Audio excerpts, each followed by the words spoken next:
IBM has developed this product called WorldWire that allows banks or other financial institutions to issue digital assets on this common platform that can be interexchanged between each other. So it allows you to send currency A and get it converted to currency B. So it'll allow a much more seamless way to send payments around the globe than what is done traditionally.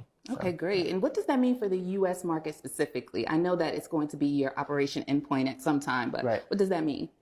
So, I mean, probably for your common person in the U.S., it's not that impactful, but for anyone that does a lot of international transfers, like maybe you have a relative overseas or maybe your relative is living overseas or something like this, then it will matter a lot. Okay.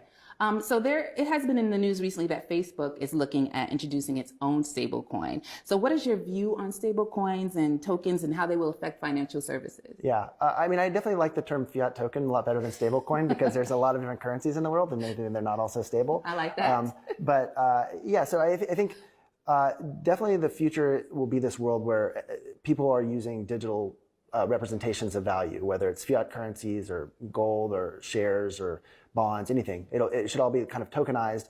And what this allows you to do is it gives you all kind of the power and benefits that cryptocurrency has, where you can send it quickly and easily to other people, and everything is interoperable. So it's just a much better state of affairs than what we have today. And what are you most concerned about in financial services for 2019? Like, what keeps you up at night?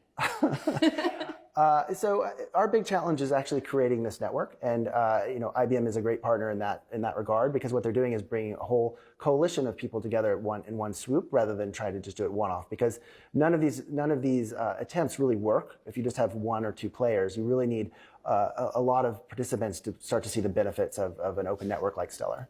Okay, and I have another quick question for you. Now, you just came off the main stage and you talked about that you started programming and developing, I think, at 9 years old. Yeah. What would make a 9-year-old start doing that? Well, one time my mom took me over to her friend's house, and the friend just asked me to describe a video game.